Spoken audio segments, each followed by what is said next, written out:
పచ్చిగా చెప్పాలంటే కామ పిచాచి. ఆయన ఏదనుకుంటే అదే మేడం. నేను మార్చుకోను. చూడండి ఎలా మాట్లాడుతుందో. ఇలాంటి ఆడదాంతో ఏ మొగుడు సంసారం చేయడు. ఏంటమ్మా నువ్వు అసలు నీ సంసారం అనుకుంటున్నావా నువ్వు?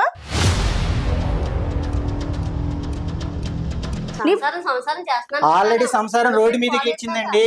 తన మౌనం చూడండి. నీకు వేరే వాళ్ళు కావాలనుకున్నప్పుడు ఆయనకి డ్రైవర్స్ ఇచ్చే, నీకు సరిపోకపోతే డ్రైవర్స్ ఇచ్చే. ఏంటి ఆయన వదిలేస్తే ఇంట్లో నా తల్లిదండ్రులు పరువు పోవాలా? అంటే నువ్వు ఇలా చెత్త పరువు పోదా?